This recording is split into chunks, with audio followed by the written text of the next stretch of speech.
हर हर महादेव। श्रावण मास महात्म्य, पहला अध्याय। ईश्वर सनत कुमार संवाद में श्रावण मास के महात्म्य का वर्णन।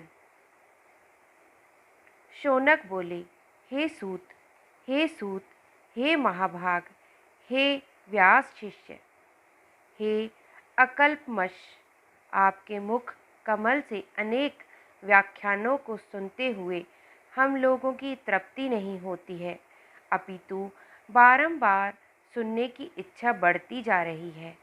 तुला राशि में स्थित सूर्य में कार्तिक मास का महात्म्य, मकर राशि में माघ मास का महात्म्य और मेष राशि में स्थित सूर्य में वैशाख मास का महात्म्य और इसके साथ उन मासों के जो भी धर्म हैं उन्हें आपने भली भांति कह दिया। यदि आपके मत में इनसे भी अधिक महिमामय कोई मास हो तथा भगवत प्रिय कोई धर्म हो तो आप उसे अवश्य कहिए, जिसे सुनकर कुछ अन्य सुनने की हमारी इच्छा ना हो। वक्ता को श्रद्धालु श्रोता के समक्ष कुछ भी छिपाना नहीं चाहिए।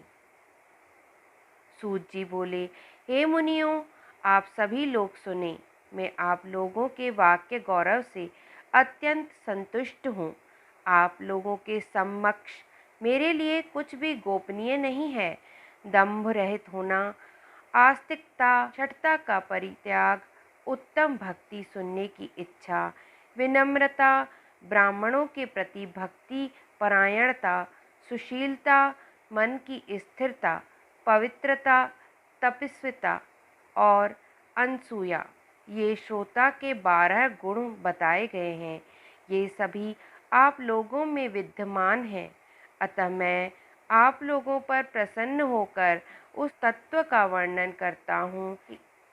एक समय प्रतिभाशाली सनत कुमार ने धर्म को जानने की इच्छा से परम भक्ति से युक्त होकर विनम्रता पूर्वक ईश्वर भगवान शिव से पूछा।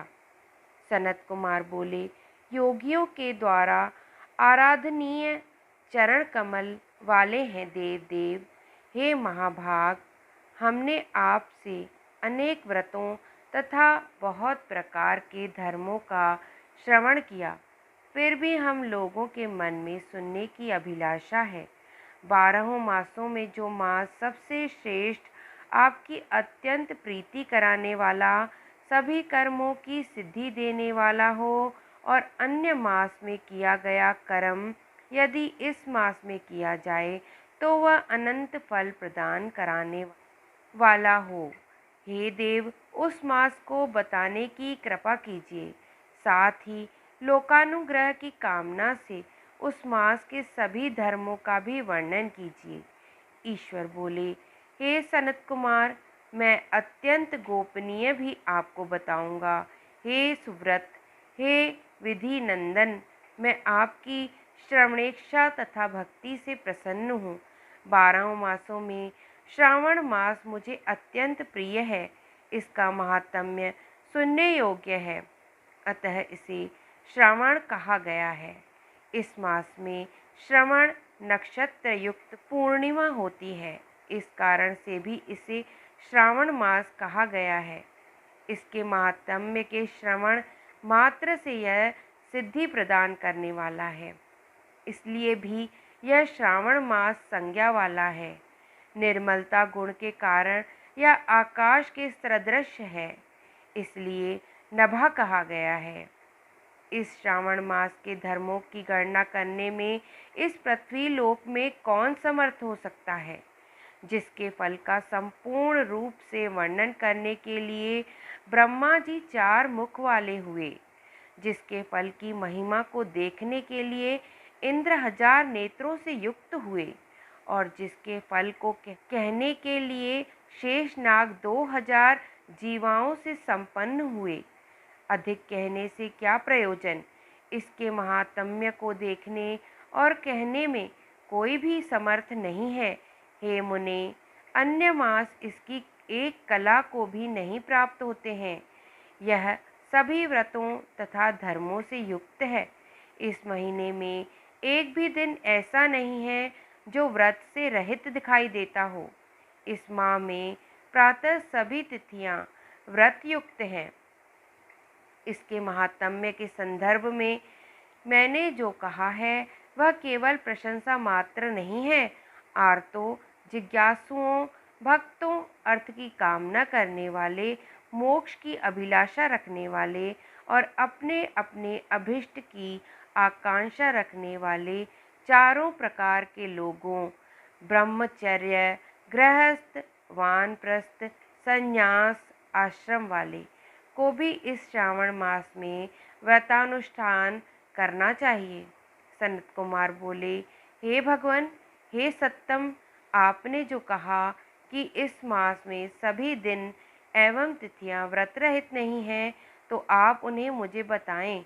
किस तिथि में और किस दिन मैं कौन सा व्रत होता है, उस व्रत का अधिकारी कौन है, उस व्रत का फल क्या है, किस किसने उस व्रत को किया, उसके उद्यापन की विधि क्या है, प्रधान पूजन कहाँ से और जागरण करने की क्या विधि है, उसका देवता कौन है, उस देवता की पूजा कहाँ होनी चाहिए, पूजन सामग्री क्या क्या होनी चाहिए और किस व्रत का कौन सा समय होना चाहिए।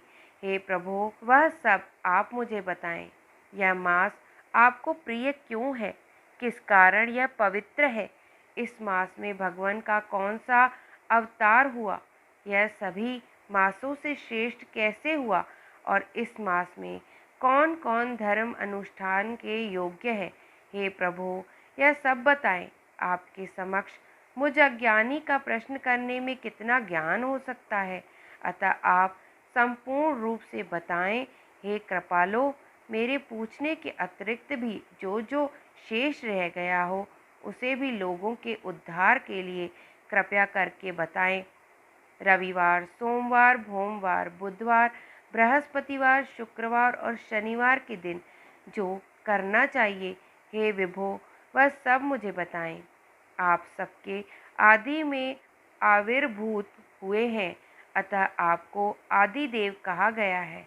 जैसे एक की विधि बाधा से अन्य की विधि बाधा होती है, वैसे ही अन्य देवताओं के अल्प देवत्व के कारण आपको महादेव माना गया है। तीनों देवताओं के निवास स्थान पीपल वृक्ष में सबसे ऊपर आपकी स्थिति है। कल्याण रूप होने के कारण आप शिव हैं और पाप समूह को हरने के कारण आप हर हैं। आपके आदि देव होने में आपका शुल्क वर्ण प्रमाण है, क्योंकि प्रकृति में शुल्क वर्ण में ही प्रधान है, अन्य वर्ण विकृत है। आप कर्पूर के समान गौर वर्ण के हैं, अतः आप आदि देव हैं। गणपति के अधिष्ठान रूप 4 दल वाले मूलाधार नामक चक्र हैं। ब्रह्मा जी के अधिष्ठान रूप 6 दल वाले स्वाधिष्ठान नामक चक्र से और विष्णु के अधिष्ठान रूप 10 दल वाले मणिपुर नामक चक्र से भी ऊपर आपके अधिष्ठित होने के कारण आप ब्रह्मा तथा विष्णु के ऊपर स्थित हैं। यह आपकी प्रधानता को व्यक्त करता है।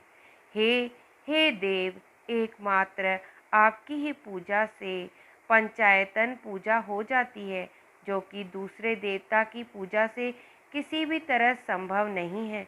आप स्वयं शिव हैं। आपकी बाईं जांघ पर शक्ति स्वरूपा दुर्गा, दाहिनी जांघ पर गणपति, आपके नेत्र में सूर्य तथा हृदय में भक्तराज भगवान श्री हरि विराजमान है।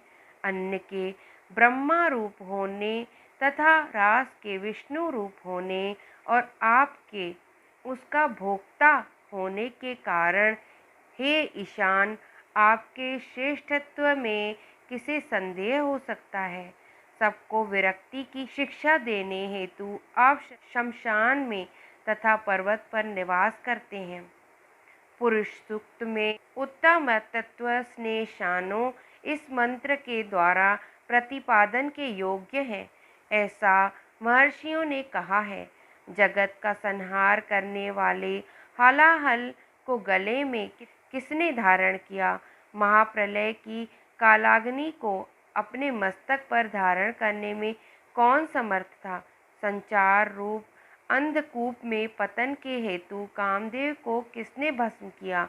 आप ऐसे हैं कि आपकी महिमा का वर्णन करने में कौन समर्थ है? एक तुच्छ प्राणी में करोड़ों जन्मों में भी आपके प्रभाव का वर्णन नहीं कर सकता। अतः आप मेरे ऊपर कृपा करके मेरे प्रश्नों को बताएं।